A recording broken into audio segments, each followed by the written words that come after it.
কম বেশি প্রায় প্রতিদিনই আমি তোমাদের সঙ্গে দুপুরের খাওয়াটা শেয়ার করি। তো চলো, আজকে আমি বানিয়েছি বিরিয়ানি। এই বিরিয়ানি বানানোর পেছনে আমার বিশেষ একটা কারণ আছে। যাই হোক, বাবুর আবদারে বানানো হলো, মানে অপ্রত্যাশিতভাবে, যে দুদিন আগে থেকে বলে বানাবো সেটা নয়, কিন্তু হঠাৎ করেই বানানো হলো। যাই হোক, সবার ভালোবাসায় এভাবেই যেন ছোটোখাটো আবদারগুলো বাবু পূরণ করতে পারি, এটাই হচ্ছে আমার আশা। তাছাড়া আর কিছুই নয়, ওকে নিয়েই আমার জীবন।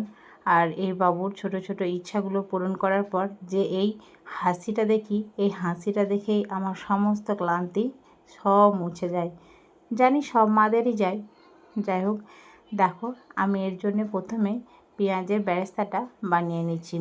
এই পেঁয়াজের বেরেস্তাটা বানানোর সময় একটু বেশি টাইম লাগে, তার কারণ এর ভিতরে ভিজে, মানে কি বলে, মানে লুজ থাকলে হয় না, ভিজে থাকলে হয় না, তো এটাকে পুরোটাকে ভালোভাবে ভেজে নিতে হয়। ওই জন্য আমি প্রথমে পুরোটা পেঁয়াজটা ভেজে নিলাম।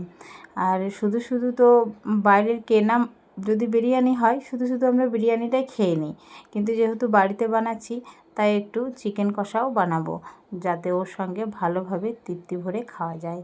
তো তার জন্য আমি মশলাটা করে নিলাম।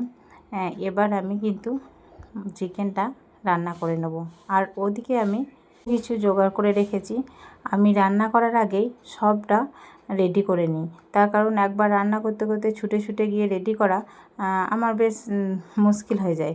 ওই জন্য আমি সবগুলোই করে রাখি। চালগুলো ভিজিয়ে নিয়েছিলাম, তারপর ওই জল দিয়ে, জলের মধ্যে তেজপাতা, লেবু, তারপর ছোটো এলাচ, বড় এলাচ, এগুলো দিয়ে তারপর আমি চালটা দিয়ে ফুটিয়ে নিয়েছিলাম। এই বিরিয়ানি করার সময় এটা একটা টেনশন থাকে যে ভাতটা ঝরঝরে হচ্ছে কিনা। যাই হোক, আমার ভাতটা কিন্তু ঝরঝরেই হয়েছিল। তারপর দেখো, আলুগুলো আমি এখানে সেদ্ধ করে নিয়েছি, অনেকটা মোটা মোটা করে যেহেতু কেটেছি তার জন্য। তা আমার এদিকে ভাত রেডি হয়ে গেছে। আর যাই হোক, সব কিছু রেডি হয়ে গেছে। আমি এবার কিন্তু স্টিমে, মানে ভাপে বসাবো। ওই জন্য প্রথমে একটু গাওয়া ঘি দিয়ে নিলাম, তারপর একটা ভাতের লেয়ার করে নিলাম। এখানে একটু দেখো, এবার এই চিকেনের একটা লেয়ার হবে, তারপর আস্তে আস্তে আলুর লেয়ার, এভাবেই আবার বেরেস্তা দেব, তারপর আবার একটা লেয়ার, এভাবেই লেয়ারগুলো দিতে থাকবো। তারপর আমি কিন্তু এখানে গোলাপ জলটা দিয়েছি, কিন্তু ওই যে কাড়া জলটা ওটা দিইনি। আর বিরিয়ানি মশলাটা সবই দিয়েছি, কিন্তু কম পরিমাণে দিয়েছি, কারণ বিরিয়ানি মশলাটা আমার খুব একটা ভালো লাগে না, আর বাবুরও ভালো লাগে না, তাই একটু কম পরিমাণেই দিয়েছিলাম। সব বেরেস্তাটা তখন দেওয়া হয়নি, তাই এ দেখো আবার উপরে একটু ছড়িয়ে দিলাম।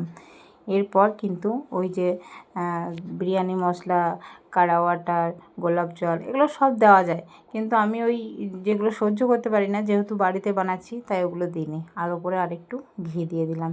এরপর কিন্তু আমি এটাকে ভাপে বসিয়ে দেবো।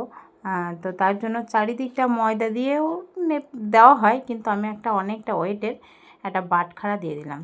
তারপর রেডি হয়ে গেল, খুব সুন্দরভাবে হয়েছিল।